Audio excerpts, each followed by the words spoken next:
Hi guys, so it's Realtor Randy in case you didn't know that, but obviously you did. I am doing this video primarily for my own team, but who knows, maybe I'll repurpose it and share it other places. So I want to start off by talking about something that has been pretty near and dear to me and something I'm pretty passionate about, which is building unity and loyalty in a business, primarily for me in a real estate team.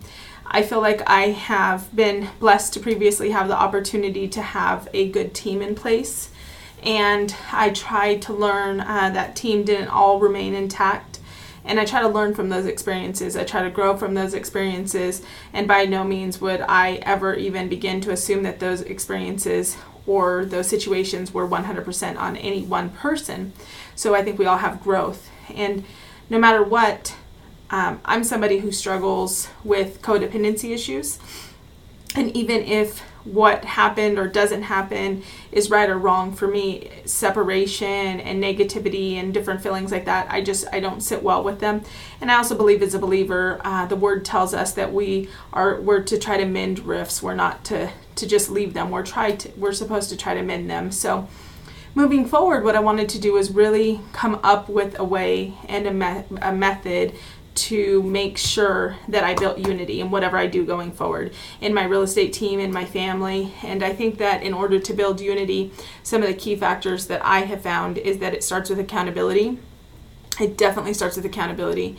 To be united, I think that you have to process every single situation from a perspective of your own. What was your own involvement? What could you own? What could you have done better? And I think in doing that, it opens the door to empathy and compassion. And so I think that it really brings us to leading for loyalty. And I think when we lead for loyalty, it's vital that if we that we need to put ourselves in the situation of the other person. So to kind of give an example today, my director of ops was not able to make it in, and I definitely could have been frustrated. It was kind of towards the last minute that I found that out, and then throughout the day there was just a whole array of items that came up that kind of got missed by her not making it in. And when we talked on the phone, she thanked me and said, I'm sorry I dropped the ball, and I just didn't want her to feel discouraged or deflated.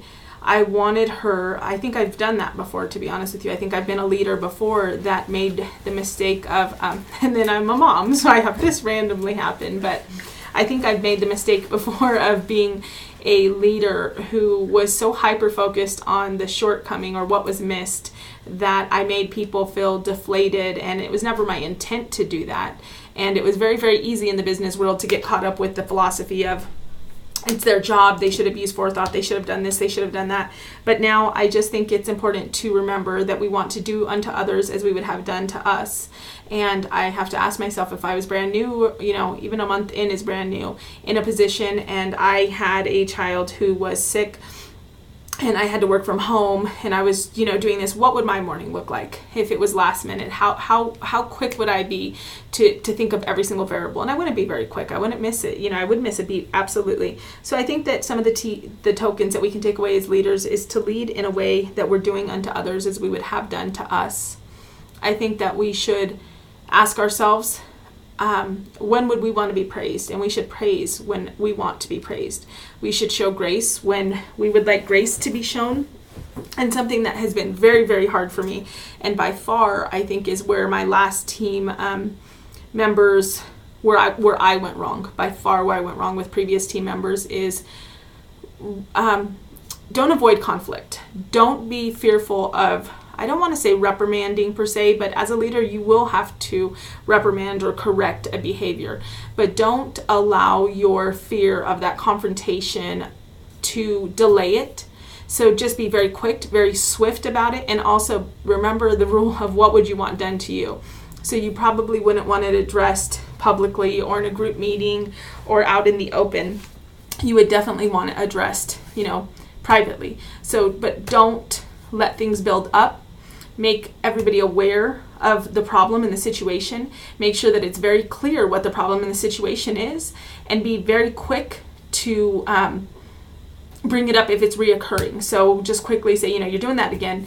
You're doing that again. Point it out. Make sure that you're giving them full knowledge so that when the day comes, if you have to, which of course, it's our hope in building teams that we have unity, but if the day comes again, make sure that you're going to be in a situation to where you're not going to sit and think, well, maybe I didn't tell them enough, or I wish I would have made it more clear. You don't want to end up one day regretting feeling like you lost somebody because you didn't properly inform them of their shortcomings or the areas they could work on.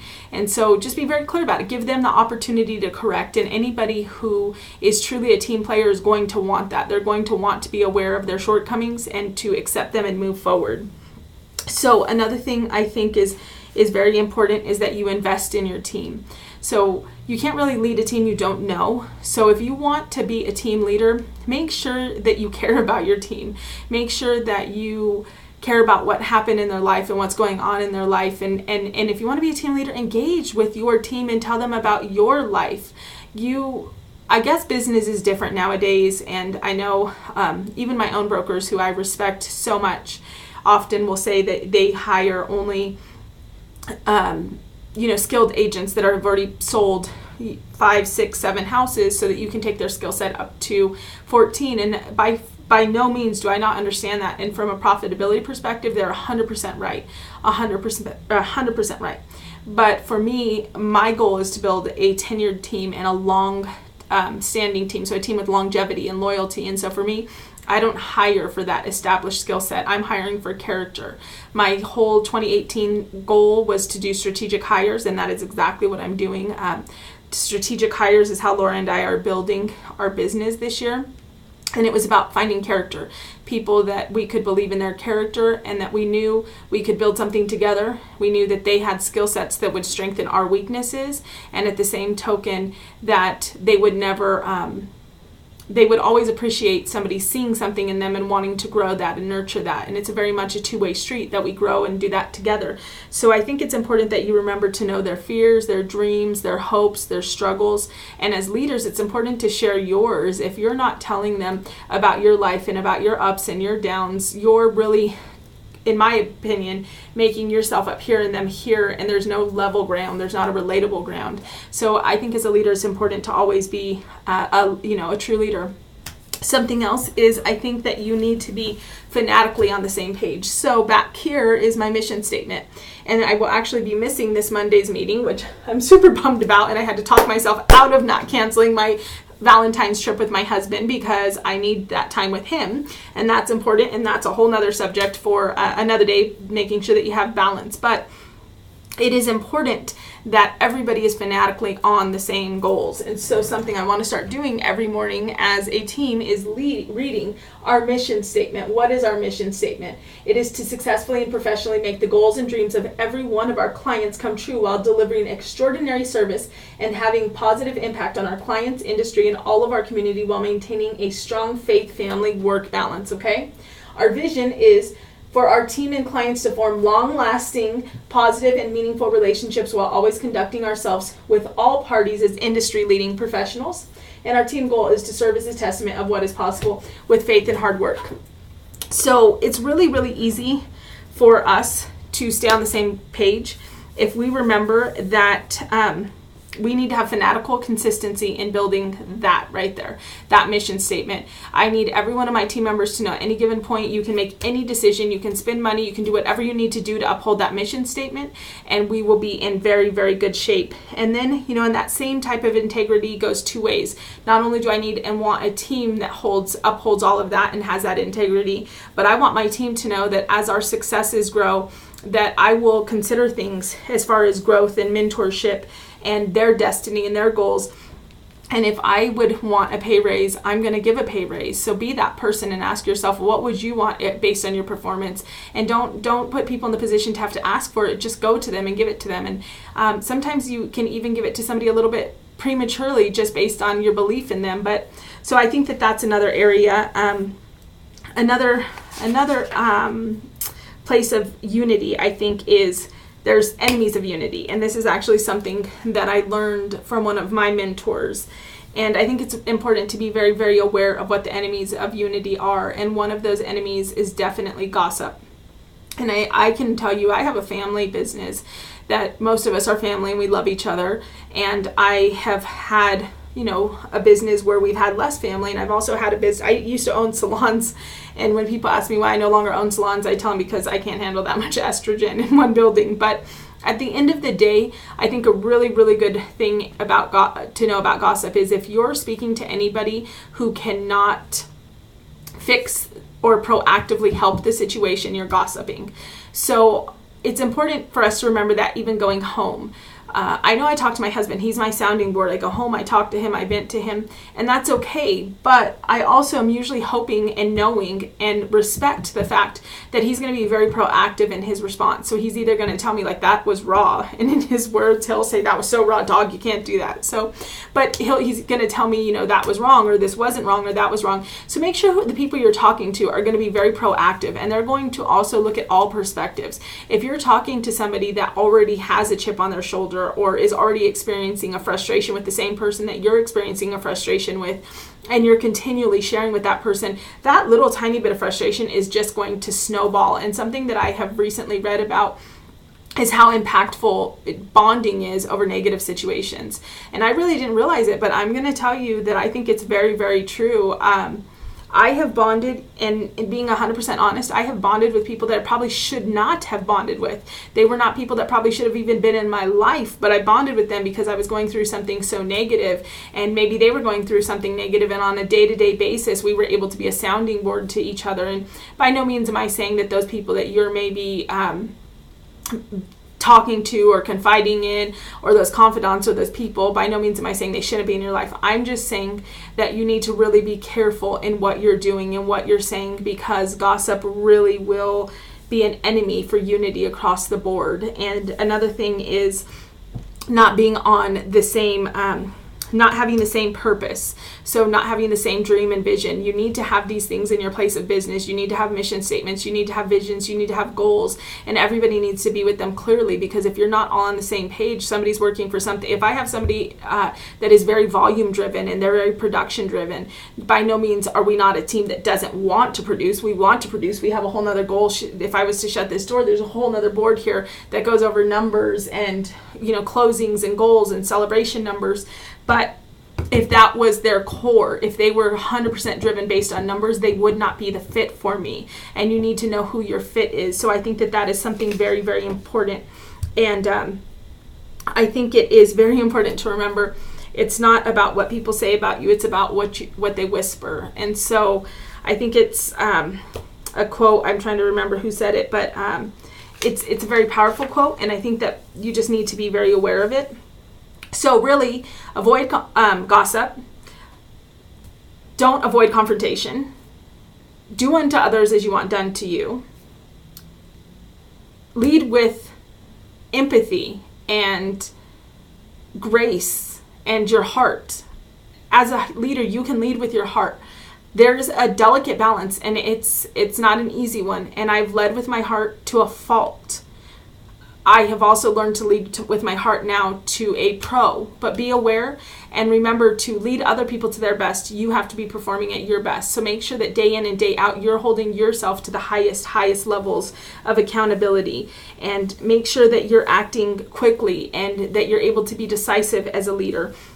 And remember to be consistent in a way that your team members, even if you weren't there, could almost always know what you would do, how you would react, how you would resolve a situation, what you would or what you wouldn't accept. You cannot be on and off. You can't be that way, because then they don't know. When I say every single week, I don't leave. If that board, every single client on that board is not taken care of at 100%, they will see emails coming in at 5, 6, 7, 8 p.m. They will see the updates coming in all the way until I make sure that every one of those clients are there. So one day when I'm not here and they go to leave and one of them says, but is the board done? Should we do the board or shouldn't we do the board? They're always going to know that we should do the board, because I've led with that consistency of doing the board. Again, I haven't always been that leader, but now that I understand the importance of being consistent as a leader, I do that. And it's important that you do that as well. And like I said in the beginning, I'm making this video as something I'm going to share with my team to start with, and hope that I inspire them, because we're all leaders in different aspects and we all have different strengths. And I may be the overall lead of the team, but if we were to talk about investments, Laura would be the leader. And if we were to talk about day-to-day operations, Angie would be the leader. And so there would always be different leaders in different areas. And so on a whole, we can all learn from all of this. And also, I think it's important to remember too, I always say, transparency is key, but the Bible tells us to call the darkness into light. And when we are transparent, it's not always easy and it's not always fun, but it cleanses us. And there's been so many times in my life that people have said to me, oh, I wouldn't say that, or oh, I wouldn't share that. And it wasn't always easy, but something I said was, I want to be honest and I want to be forthcoming, because it might be harder to build no matter where you're at, whether you're rebuilding, whether you're building new, whether you're, repairing. It doesn't matter where you are, but doing it from transparency and doing it the right way will build a solid foundation for you to build a structure that nobody can come knock down later. But if you do it with, no matter what it is, if it's a marriage, if it's a dating relationship, if it's a mother, a daughter, if it's a business partners, if it's a boss and an employee, it doesn't matter. If you do it and you leave little pieces out and you're not honest, those are just little pieces that you're leaving aside to be weak later. And not only are they weak later, but then you're probably adding the venting, which is actually gossiping, and those are going to cause crumbled pieces. So now those stones that are holding your building together are getting a little bit weaker because they're not full stones, okay? And then you now have that little piece of truth over there that person is able to come back and throw later that you weren't honest about, and now that takes part of your building out, and your building's eventually going to crumble. So if you want to build that strong team, that united team, you need to be quick, you need to be honest, and you need to make sure that you confront things, and you need to do that all the time. Another enemy is definitely communication. So you need to communicate, and I think I wrote a note on communication that was really good. I'm trying to remember it now, but I don't remember. But basically, the left hand cannot, the left hand and the right hand have to speak, okay? So today I was talking to our transaction coordinator, and when I was talking to her, I think I was annoying her so bad because she was like, well, I said that. And I was like, but is it flowing? You said it here, you were talking about an inspection or about something, but then over here, you kind of didn't talk about it. Was it flowing? We have to remember that not everybody is in our shoes every single day. So not everybody is in whatever your job is. And especially if it's real estate and you're building a real estate team and you have transaction coordinators, you have director of ops, you have all these people on your team. You need to remember that day in and day out, these people are not doing NORs, right? What is a NOR? So notice it required repairs. They're not doing appraisals. They're not doing rent backs. They're not doing waiting to find out if there's appraisal repairs before they handle the required repairs. It's so many things that seem so simple to us and are so day-to-day to us, and whatever our business is not simple to them. Most likely this is one, maybe 2 or 3 times they're ever going to be in this situation. So you need to speak to them and give them all of the information. You need to spend 5 more minutes and prepare that email in a way that they're going to understand it and it's going to be fluid, and you're going to say to them, it's very normal or very standard in our industry to wait until we get the appraisal back to see if there's any additional repairs, so that when we make a decision as to what repairs will be done, we will be able to encompass all of the repairs, any lender as well as the ones that the buyers want. So when you explain that to them, it helps them to be at ease and not feel about that nervous about the transaction. This is the same exact thing for your team, okay? I want to give you a perfect example. And again, I hope I'm sharing this with my team, but if I ever shared outside of my team, I know my team would be good with us sharing some of our own struggles. So we had a team member say to a transaction manager, tell them they don't have to do the walkthrough. Now, the transaction manager then went and was very, very direct and sent an email to the client that said, you don't have to do the final walkthrough. As I'm reading this and I'm QCing this, I get horrified, and I think my team probably thinks, oh, she's like overthinking or overreacting again. But don't do that. But in actuality, we could have ended up in a situation to where we could have closed this house, closed this transaction, and these clients would have not done a walkthrough because we sent it to them. Now, I jumped in and I said, well, but that's not quite what we meant. And then I explained to everybody what really should have been said was that team members should have said, hey, because they're not in town and they live in another state and this is an investment property, will you let them know they have the option to waive their walkthrough? See that communication? See the big difference? Okay. Now, furthermore, because we're going to be diligent and we're going to have this vision to be an industry leader and we're going to take care of everybody the way we would want to, and we have those rules as leaders to do unto others as we'd want done to us. And I know that I've had horrible things, even dental procedures go wrong because I didn't know what I didn't know, and I wish somebody would have given me more information. So what's even better to have said in that email would be, however, if you can't make it up, we'd be happy to be your eyes and ears. We'd be happy to facilitate it with a live walkthrough video or photos or pictures or whatnot. That would have been doing it the right way. So needless to say, we caught it. We totally rebounded on it. The team learned from it. It was a great experience. But I use that just to show you how we have to remember when we're saying something to somebody else and they're going to say it to somebody else, that it's got to be done with great care, because the right hand has to communicate with the left hand. So if you want a strong team, if you want a team that has unity, and you want a team that has success and loyalty, then you've got to lead from the top and show what communication and strong communication skills look like. I think, let's see, another area too is get to the point where you give people the ability to have their in charge of their own destiny. I always say to my team, something I always say to my team is I don't want to make my team need me. I want them to be able to fish on their own. I want them to be able to hunt on their own. I want them to be able to take care of themselves. I want them to be with me because they want to, not because they have to. So if we lead from a place of abundance and encouragement, it can be scary. I have a team member right now who's one of my, she's my heart. She is a massive part of my team and will always be a huge part of me. And she's struggling with what she wants to do. And of course, in an initial reaction, you want to, I don't know, almost oppress or make them need you, and then you find yourself pulling away as a reactive approach of, shutting down. And that's not ever going to be right. It's not ever going to work, even if it means, and you probably will lose certain team members at certain points that you don't want to lose. It's happened to me, and it probably will happen to me again at some point. Hopefully not with the team that I have now, but we'll see. But you have to encourage them to chase their dreams, to go after whatever it is. So I try to set up a way that our team get creative. They can